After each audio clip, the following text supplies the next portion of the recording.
السلام علیکم ورحمۃ اللہ وبرکاتہ ڈیئر اسٹوڈنٹس، سورۃ الانعام کلاس میٹرک کی ہماری 55 آیت تک ہو چکی ہے۔ آج 56 نمبر آیت سے پڑھتے ہیں۔ اعوذ باللہ من الشیطان الرجیم، بسم اللہ الرحمن الرحیم۔ قل انی نہیت ان اعبد الذین تدعون من دون اللہ قل لا اتبع اہواءکم قد ضللت اذا وما انا من المہتدین۔ اے پیغمبر، ان سے کہو کہ تم اللہ کے سوا جن جھوٹے خداؤں کو پکارتے ہو، مجھے ان کی عبادت کرنے سے منع کیا گیا۔ کہو کہ میں تمہاری خواہشات کے پیچھے نہیں چل سکتا، اگر میں ایسا کروں گا تو گمراہ ہوں گا اور میرا شمار ہدایت یافتہ لوگوں میں نہیں ہوگا۔ یعنی نبی علیہ الصلوۃ والسلام یہ بتانا چاہ رہے ہیں، اللہ تعالیٰ جو بھی حکم بتانا چاہتے تھے امت کو تو وہ نبی علیہ الصلوۃ والسلام کے ذریعے سے بتایا کرتے تھے۔ جیسے یہاں پر اب یہ آیت ہم نے پڑھی، اے پیغمبر ان سے کہو، یعنی پیغمبر کے ذریعے سے ہمیں بتایا جا رہا ہے کہ اگر ہم جا کر ان کو یہ بات کہیں کہ ہم بھی آپ کی جھوٹے خداؤں کو ماننے والے نہیں ہیں، کہ آپ جن جھوٹے خداؤں کو مانتے ہو ہم ان کو نہیں مانتے، نہ ہم ان کی عبادت کریں گے، اور اگر ہم نے بالفرض اگر کر بھی لی تو اللہ تعالیٰ ہمیں گمراہ کر دیں گے اور ہمارا شمار بھی ہدایت یافتہ لوگوں میں نہیں ہوگا۔ قل انی علی بینۃ من ربی وکذبتم به ما عندی ما تستعجلون به ان الحکم الا للہ یقص الحق وهو خیر الفاصلین۔ کہو کہ مجھے اپنے پروردگار کی طرف سے ایک روشن دلیل مل چکی ہے جس پر میں قائم ہوں، اور تم نے اسے جھٹلا دیا ہے۔ جس چیز کے جلدی آنے کا تم مطالبہ کر رہے ہو وہ میرے پاس موجود نہیں ہے۔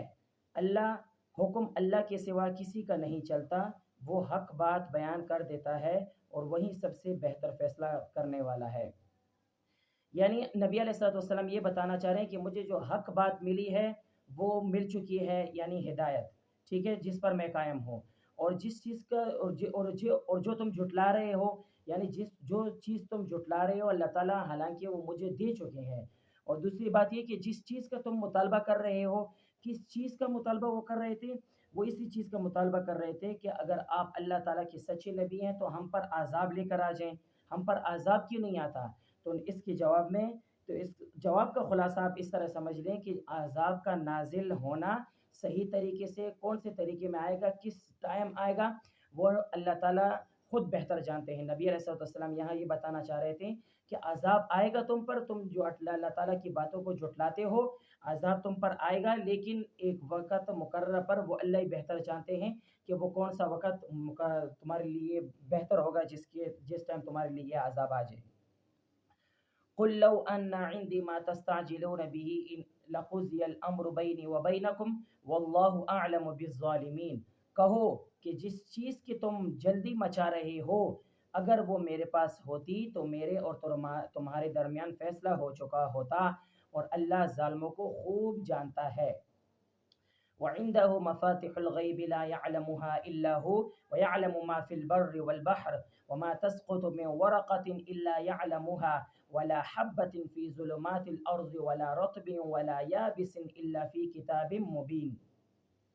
اور اسی کے پاس غیب کی کنجیاں ہیں جنہیں اس کے سوا کوئی نہیں جانتا، اور خشکی اور سمندر میں جو کچھ ہے وہ اس سے واقف ہے۔ کسی درخت کا کوئی پتا نہیں گرتا جس کا اسے علم نہ ہو، اور زمین کے اندھیریوں میں کوئی دانہ یا کوئی خشک یا تر چیز ایسی نہیں جو ایک کھلی کتاب میں درج نہ ہو۔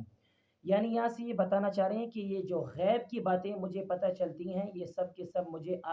نبی علیہ الصلوۃ والسلام یہ بتانا چاہ رہے ہیں کہ حضرت جبرائیل علیہ الصلوۃ والسلام کے ذریعے سے مجھے پہنچائی جاتی ہیں۔ یعنی میں کوئی غیب کی باتیں جانتا نہیں ہوں، کہ میں جو آپ کو باتیں بتا رہا ہوں یہ اللہ تعالیٰ حضرت جبرائیل علیہ السلام کو بتاتے ہیں، جبرائیل علیہ السلام آ کر مجھے بتاتے ہیں، ٹھیک ہے۔ نبی علیہ الصلوۃ والسلام یہاں سے یہ بتانا چاہ رہے ہیں کہ اسی کے پاس غیب کی کنجیاں ہیں، یعنی اللہ تعالیٰ ہی غیب کو جاننے والے ہیں، اللہ تعالیٰ کو ہی پتہ ہے کہ آگے کیا ہوگا، اللہ تعالیٰ کو ہی بہتر پتہ ہے کہ جو پیچھے گزر چکا ہے، ٹھیک ہے۔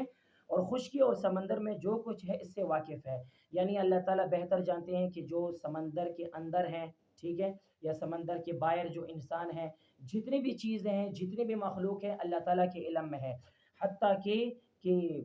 درختوں میں جتنے پتے ہیں، اب اس کو تو ہم کاؤنٹ تو نہیں کر سکتے، درختوں میں جتنے پتے ہیں اللہ تعالیٰ ان کو بھی جانتے ہیں، اور کوئی پتا کس وقت گر رہا ہے، کس ٹائم گر رہا ہے، وہ بھی اللہ تعالیٰ کے علم میں ہے۔ اللہ تعالیٰ کے علم سے کوئی بھی ایسی چیز نہیں جو اللہ تعالیٰ کے علم سے باہر ہو، ٹھیک ہے۔ اور زمین اور اندھیریوں میں کوئی دانہ یا کوئی خشک یا تر ایسی چیز نہیں۔ مطلب یہ بتانا چاہ رہے ہیں کہ جو چیزیں ہمیں نظر آ رہی ہیں، جو چیزیں ہمیں نظر نہیں آ رہی، سب کا سب جو ہے وہ علم رکھنے والی ذات ایک اللہ تعالیٰ ہے۔ وَهُوَ الَّذِي يَتَوَفَّاكُم بِاللَّيْلِ وَيَعْلَمُ مَا جَرَحْتُم بِالنَّهَارِ ثُمَّ يَبْعَثُكُم فِيهِ لَيُقْضَىٰ أَجَلٌ مُّسَمًّى ثُمَّ إِلَيْهِ مَرْجِعُكُمْ ثُمَّ يُنَبِّئُكُم بِمَا كُنتُمْ تَعْمَلُونَ۔ اور وہی ہے جو رات کے وقت نیند میں تمہاری روح ایک حد تک قبض کر لیتا ہے، اور دن بھر میں تم نے جو کچھ کیا ہوتا ہے اسے خوب جانتا ہے، پھر اسے نئے دن میں تمہیں نئی زندگی دیتا ہے تاکہ تمہاری عمر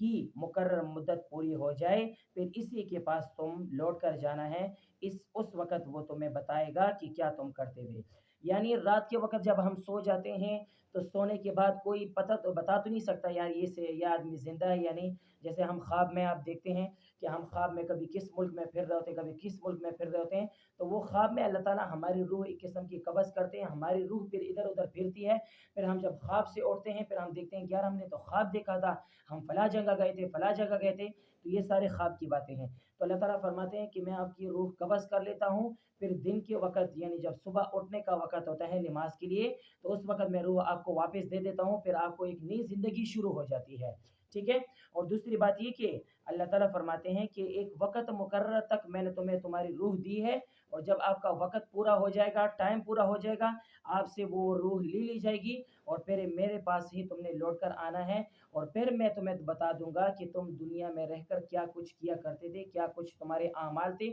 سب کا سب حساب اب میرے سامنے آپ کا آ جائے گا۔ تو یہ کچھ باتیں ہیں جو تفسیر میں ہم نے آیت نمبر 56 سے لے کر 60 تک ہم نے پڑھ لی کلاس میٹرک کی سورۃ الانعام۔ تو آپ اسٹوڈنٹ سے میری یہی گزارش ہے کہ آپ اس ویڈیو کو خود بھی تسلی سے دیکھیں، اپنے گھر والوں کو بھی سنائیں، اور زیادہ سے زیادہ اس ویڈیو کو شیئر بھی کریں، ٹھیک ہے۔ السلام علیکم ورحمۃ اللہ وبرکاتہ۔